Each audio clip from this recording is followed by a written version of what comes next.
আসসালামু আলাইকুম প্রিয় দর্শক, অন্য মঞ্চের আলাপ চাইতায় আপনাদের সকলকে আমন্ত্রণ জানাচ্ছি।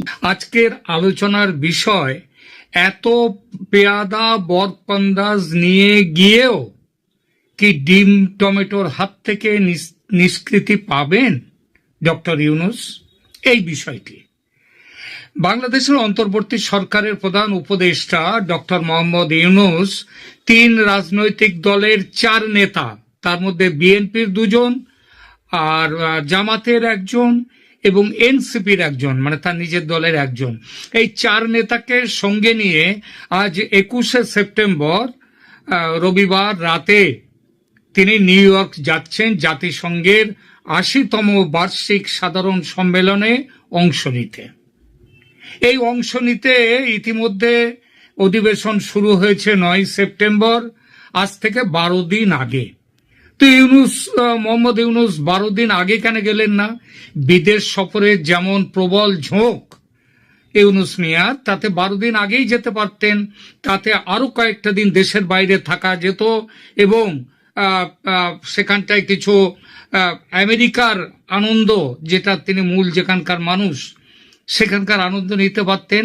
কিন্তু আজ 21শে সেপ্টেম্বর রাতে তিনি যাচ্ছেন, পৌঁছবেন কাল 22 তারিখ, থাকবেন 1 অক্টোবর পর্যন্ত, প্রায় 9 দিন, ঢাকায় ফিরবেন অক্টোবরের 2 তারিখ। 9 দিন ধরে ভারতের প্রধানমন্ত্রী যান, যেদিন যান সেদিন সেরেই একদিন পরেই আবার তিনি অন্য জায়গায় চলে যান, ফিরে আসেন। কিন্তু আমাদের ইউনূস সাহেব 9 দিন থাকবেন ওখানে।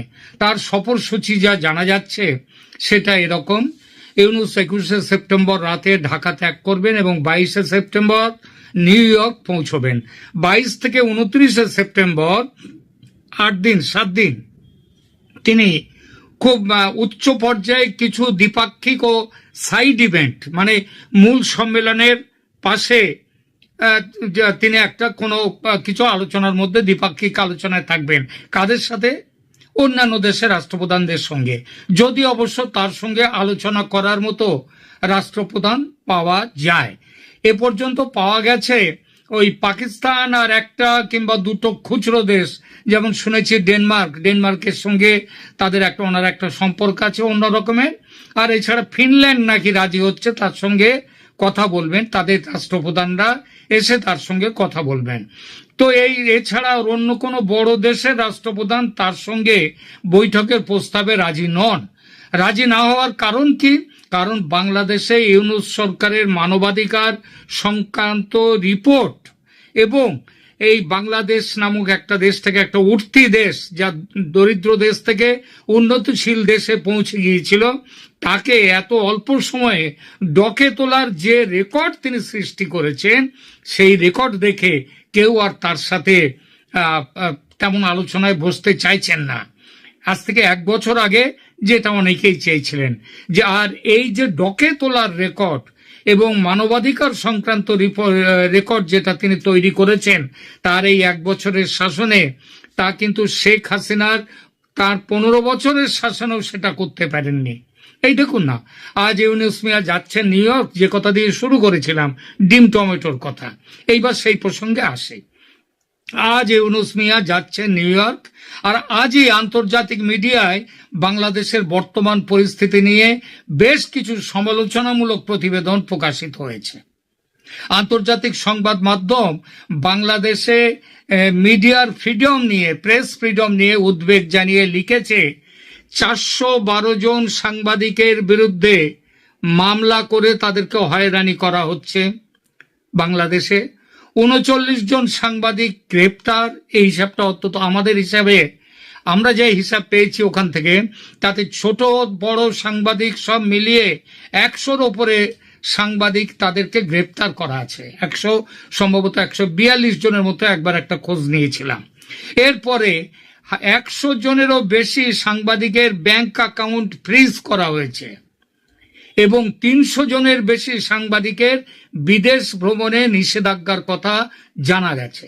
কলিমুল্লাহ সাহেব, মঞ্জুরুল হাসান পান্না, তাদেরকে এরকম আটকে রেখে দেওয়া হয়েছে, ওই মানে বিনা বিচারে, প্রায় বিনা বিচারে তাদেরকে আটকে রাখা হয়েছে। কবে তাদেরকে ছেড়ে দেওয়া হবে তার কোনো ঠিক ঠিকানা নেই। আর তাদের বিরুদ্ধে যে মামলাগুলো দেয়া হচ্ছে সে মামলাগুলো সব আবার হাসিনার আমলের যে আমলের যে মামলার বিরুদ্ধে বিরাট সব আন্দোলন হয়েছিল সেই মামলাগুলো সেই ধারায় এইসব মামলা দেয়া হচ্ছে। তো ভারত ভিত্তিক সাংবাদিক সংগঠনগুলো ইউনূসের কাছে চিঠি লিখে বাংলাদেশি সাংবাদিকদের হয়রানি বন্ধ করতে অনুরোধ করেছে, ফলাফল যদিও শূন্য। তাছাড়া গত বছরের জুলাই বিপ্লব যে আসলে মার্কিনী ষড়যন্ত্র সেই সত্য এখন এতটাই সারা দুনিয়া জেনে গেছে যে কোনো দেশ আর তার সঙ্গে আলোচনায় বসতে চাইছে না। এখন তাদের কাছে আর ইউনূসের পরিচয় শান্তির নোবেল জয়ী হিসেবে নয়, তাদের পরিচয় হচ্ছে বাংলাদেশকে অধঃপথে নিয়ে যাওয়ার জন্য দায়ী যে শাসক, সেই শাসকের পরিচয়। জাতিসংঘ সাধারণ অধিবেশনে আগেই বলেছি বাংলাদেশের পক্ষে ইউনূস সাহেব ভাষণ দেবেন 26শে সেপ্টেম্বর। 30শে সেপ্টেম্বর তিনি রোহিঙ্গা ও অন্যান্য সংখ্যালঘু বিষয়ে, রোহিঙ্গা ওই যে সংখ্যালঘুর বিষয়টা বললাম, ওটাও সারা পৃথিবীতে অত্যন্ত সোচ্চার হয়ে গেছে যে সংখ্যালঘুরা অত্যাচারিত হচ্ছে ভয়ঙ্করভাবে। কোন সংখ্যালঘু? ধর্মীয় সংখ্যালঘুরা। এবং সেই পর্যায়ে জাতিসংঘ এখন একটা আলাদা আলোচনা সম্মেলন করতে যাবে, সেখানে 30শে সেপ্টেম্বর সেখানে ইউনূস মিয়া সেখানে অংশ নেবেন। এরপর 1 অক্টোবর তার দেশে ফেরার বিমানে ওঠার কথা। ঢাকায় নামবেন 2রা অক্টোবর, যদিও অবশ্য 1 অক্টোবর নিউ ইয়র্ক থেকে তিনি ফেরার বিমানে চাপেন তবেই ফিরবেন। তার না ফেরার সম্ভাবনা নিয়েও বাংলাদেশের বিশেষ করে সোশ্যাল মিডিয়া, কারণ বাংলাদেশের যে মেন স্ট্রিম মিডিয়া সেটা এখন একেবারে কর্তা ভজা হয়ে গেছে যাকে বলে, ইউনূসের কোলবালিশ হয়ে বসে রয়েছে। তো এমন যারা এই সোশ্যাল মিডিয়া বাংলাদেশের যে প্রতিবাদী কণ্ঠস্বর সেটাকে তুলে রেখে দিয়েছে সোশ্যাল মিডিয়া। সোশ্যাল মিডিয়ার এমন অনেকে আছেন যারা বলছেন ইউনূসের নাকি না ফেরার মতলব ছিল, না ফেরার মতলব মানে তিনি মুক্তি চাইছেন, সেটা যাতে করতে না পারেন তার জন্য 3 প্রধান দলের ওই যে 4 বড় নেতা সঙ্গে যে গেছেন সেটা ওই কারণেই, তাদের যাওয়ার উদ্দেশ্য পালাতে নাহি দিব। আগেই বলেছি জাতিসংঘের অধিবেশন শুরু হচ্ছে 9 সেপ্টেম্বর। ইউনূস মিয়া 9 তারিখে না গিয়ে 12 দিন পরে 21 তারিখে যাচ্ছেন। নিজের পকেটের কড়ি না খসিয়ে রাজার হালে 12 দিন আমেরিকায় না থাকার লোভ যে তিনি সামলেছেন সেটা আমাদের কাছে খুবই আশ্চর্যজনক ঘটনা। কারণ গত 13 মাসে তিনি এইটা নিয়ে বোধহয় 14 কিংবা 15 নম্বর বিদেশ সফর হবে তার। যাকে এবার অন্তত তিনি 12 দিন আগে যাননি, তার ফলে লাভ হয়েছে বাংলাদেশের এক্সট্রা কয়েক কোটি টাকা বাঁচলো। 12 দিন আগে গেলে খরচ তো আরো কয়েকশো টাকা হতো। তবে শোনা যাচ্ছে এবারের খরচ নাকি কম নয়। কেন কম নয় সে প্রসঙ্গে আসছি পরে। তবে অন্য দিক দিয়ে এবার নাকি 700 কোটি টাকার উপরে খরচ হবে এই যে তার দলবল নিয়ে তিনি যাচ্ছেন সেই জন্যে। তো যাই হোক, তিনি যে 12 দিন আগে যাননি তাতে অনেকটা খরচ কমেছে, এবং অন্য দিক দিয়ে অবশ্য এতে বাংলাদেশের এক্সট্রা কয়েক কোটি টাকা বেঁচে গেছে, এটাও ঠিক 12 দিনের জন্য। তবে অন্য দিক দিয়ে অবশ্য বড় রকম গচ্চাও যাচ্ছে দেশের, যেটা বলছিলাম। শুনছি এবার তার সঙ্গে নিরাপত্তা রক্ষীদের একটা বড় সড়ো দল যাচ্ছে। এত বড় দল সাধারণত কেউ নিয়ে যায় না, অন্য কোনো রাষ্ট্রপ্রধানরা, যেটা ওনার সাথে যাচ্ছে। বাংলাদেশের বিভিন্ন সোশ্যাল মিডিয়া জানাচ্ছে ইউনূস সাহেব নিউ ইয়র্কে প্রচুর হেনস্থার শিকার হবেন দেশ শাসনে নিদারুণ ব্যর্থতার জন্য, দেশের সর্বনাশ করার জন্য। এবং আমেরিকা শুধু নয়, ইউরোপের বিভিন্ন দেশ থেকে কয়েক হাজার বাংলাদেশি ইতিমধ্যে জড়ো হয়েছে নিউ ইয়র্কে ইউনূসকে স্বাগত জানাবার জন্য। ফুলের মালা কিংবা ওই ফুলের বোকে নিয়ে নয়, পচা ডিম এবং পচা টমেটো ছুঁড়ে, ওটাই হচ্ছে ওদেশের নিয়ম। ওদেশের নিয়ম ওইভাবেই, তারা জুতো টুতো ছোড়ে না, পচা ডিম ছোড়ে প্যাকেট ভর্তি করে নিয়ে আসে, পচা ডিম পচা টমেটো যাকে পছন্দ নয় তার দিকে ছোড়ে। এবং এই ছোড়াটা এবার নাকি ভয়ঙ্কর রকমে বাড়বে ইউনূস সাহেবের দেশের ওপরে। বেশি নিরাপত্তা রক্ষী নেওয়ার কারণ নাকি ওই ডিম টমেটো থেকে তাকে বাঁচাবার জন্যে। আর কারণ যাই হোক, নিউ ইয়র্কের অন্য কারণ যাই হোক না কেন, নিউ ইয়র্কের মলে এখন ডিম এবং টমেটো পাওয়া যাচ্ছে না নাকি এজন্যই সবাই বেশি করে কিনে ফ্রিজের বাইরে ফেলে রাখছে যাতে তাড়াতাড়ি পচে, কারণ না পচলে ঠিক জমে না ব্যাপারটা। অবশ্য শুধু নিরাপত্তা রক্ষীরাই যে ইউনূস সাহেবকে রক্ষা করবে তা নয়, রাজনৈতিক দলের নেতারাও যাচ্ছেন ডিম টমেটো ভাগাভাগি করে নিজেদের নিতে পারেন, যাতে ইউনূস সাহেবের ভাগে কিছুটা কম ডিম পচা টমেটো পড়ে। ওই যে সেই কথাই আছে না কবিতায়, 10 মিলি করি কাজ, হারি জিতি নাহি লাজ। তো ডিম টমেটো ভাগ করার জন্য আর 4 জন যাচ্ছে। কিন্তু এই নেতাদের কি শুধু এইটাই যাওয়ার সঙ্গে নেওয়ার কারণ? না, আরো একটা কারণ আছে। একটা নয়, আর একাধিক কারণ আছে, আসছি সেই প্রসঙ্গে। কি কারণ? যাতে ওই দলগুলোর সমর্থকরা, ওই বিএনপি, জামাত, এনসিপিরও কিছু দু এক পিস থাকতেই পারে, দেশেই নেই তো বিদেশে কি থাকবে। তো যাই হোক, তাদের নেতাকে বাঁচাতে যদি ওই দলগুলোর সমর্থকরা মাঠে নামে, তাহলে ইউনূস সাহেব আবার অনেকটা বেঁচে গেলেন।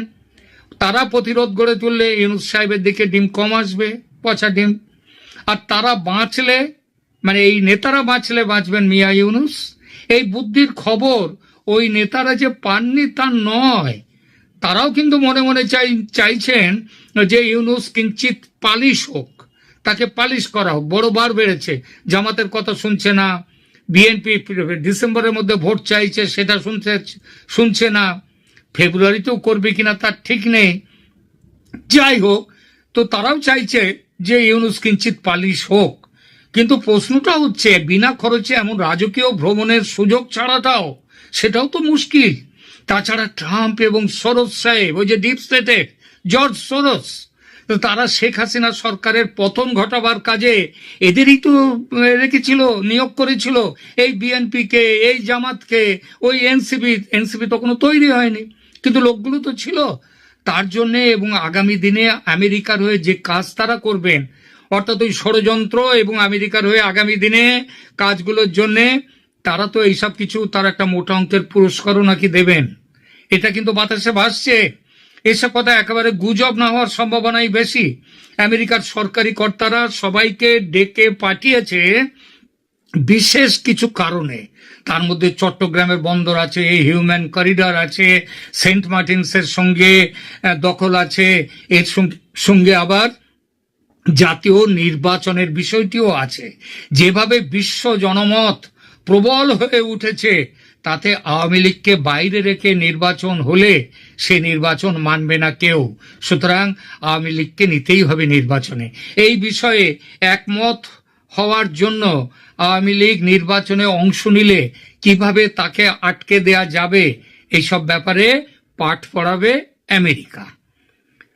যদিও বাংলাদেশের পররাষ্ট্র উপদেষ্টা তৌহিদ হোসেন সাহেব, তিনি বলেছেন যে রাজনৈতিক নেতাদের নিয়ে যাওয়া হচ্ছে এটা দেখাতে যে নির্বাচনের অভিমুখে ইউনূস সরকারের যে যাত্রা, সেই যাত্রায় সব দল তার সঙ্গে আছেন।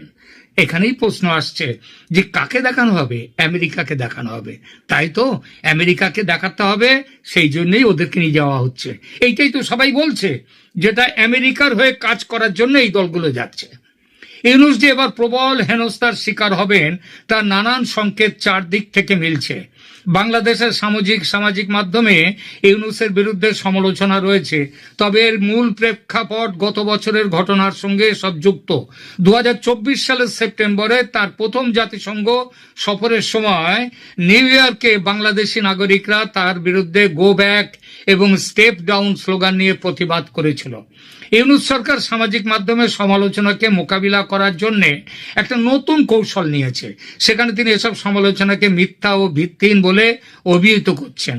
কিন্তু মুশকিল হচ্ছে, তার এই মিথ্যে অস্বীকৃতি, এটাকে কিন্তু কেউ বিশ্বাস করছে না।